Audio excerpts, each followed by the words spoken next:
Assalamualaikum warahmatullahi wabarakatuh. Perkenalkan, nama saya Pinkan Rahmadona, NIM 2023 143637 dari kelas 2 KI, Prodi Pendidikan Guru Sekolah Dasar, Fakultas Keguruan dan Ilmu Pendidikan. Yang saya hormati Bapak Hendra Wijaya MPDI serta teman-teman semua yang berbahagia. Pada kesempatan ini, saya ingin memaparkan materi dengan tema pokok Pancasila sebagai Sistem Filsafat dengan mata kuliah Pendidikan Pancasila bersama dosen pengampu Bapak Hendra Wijaya MPDI. Tema yang pertama adalah tentang membedakan antara pengetahuan, ilmu, dan filsafat. Pengetahuan menurut Dr. Handes Sidi Ghazalbah, pengetahuan adalah apa yang diketahui atau hasil pekerjaan tahu. Pekerjaan tahu tersebut adalah hasil dari kenal, sadar, mengerti, dan pandai. Pengetahuan itu adalah semua milik atau isi pikiran. Dengan demikian, pengetahuan merupakan hasil proses dari usaha manusia untuk tahu. Dalam kamus filsafat dijelaskan bahwa pengetahuan adalah proses kehidupan yang diketahui manusia secara langsung dari kesadarannya sendiri. Selanjutnya ilmu. Ilmu adalah pengetahuan, namun ada berbagai macam pengetahuan. Dengan pengetahuan ilmu, dimaksud pengetahuan yang pasti, eksak, dan betul-betul terorganisir. Jadi pengetahuan yang berasaskan kenyataan dan tersusun baik. Selanjutnya filsafat. Filsafat secara terminologi, menurut Aristoteles berpendapat bahwa filsafat adalah ilmu pengetahuan yang meliputi kebenaran, yang di dalamnya terkandung ilmu-ilmu metafisika, logika, retorika, etika, dan estetika.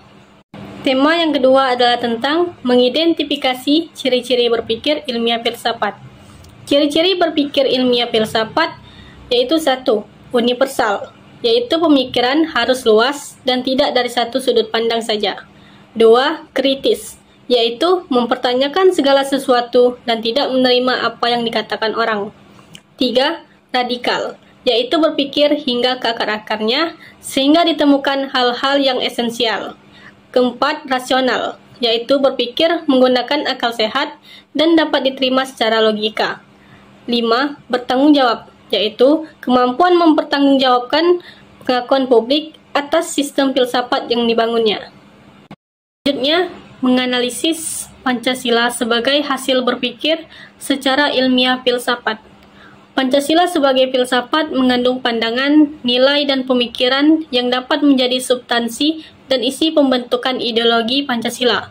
Filsafat Pancasila dapat didefinisikan secara ringkas sebagai refleksi, kritis, dan rasional tentang Pancasila sebagai dasar negara dan kenyataan budaya bangsa. Dengan tujuan untuk mendapatkan pokok-pokok pengertiannya yang mendasar dan menyeluruh. Pancasila dikatakan sebagai filsafat karena Pancasila merupakan hasil permenungan jiwa yang mendalam yang dituangkan dalam suatu sistem. Pancasila memberi pengetahuan dan pengertian ilmiah yaitu tentang hakikat dari Pancasila. Selanjutnya tema tentang mendeskripsikan bentuk dan susunan Pancasila. Susunan kesatuan sila-sila Pancasila adalah bersifat hierarkis dan berbentuk piramidal.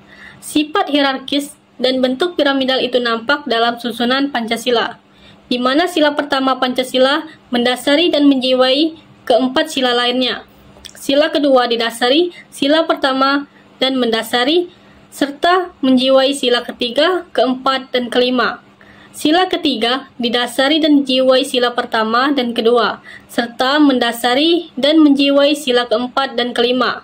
Sila keempat didasari dan dijiwai sila pertama, kedua, dan ketiga, serta mendasari dan menjiwai sila kelima. Sila kelima didasari dan dijiwai sila pertama, kedua, ketiga, dan keempat. Dengan demikian, susunan Pancasila memiliki logis, baik yang menyangkut kualitas maupun kuantitasnya. Nah, tema tentang mengintesakan hakikat sila-sila Pancasila sebagai kesatuan sistem. Pancasila sebagai sistem filsafat adalah satu kesatuan yang bulat dan utuh antara sila yang satu dengan sila lainnya, agar mencapai suatu tujuan tertentu yang bermanfaat bagi kehidupan masyarakat.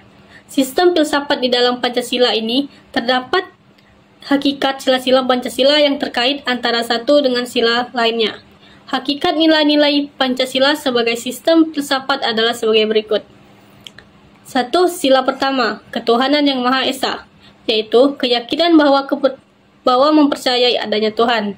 2. Sila kedua yaitu kemanusiaan yang adil dan beradab, yaitu sifat kodrat lahiriah dari manusia bahwa manusia sebagai makhluk sosial.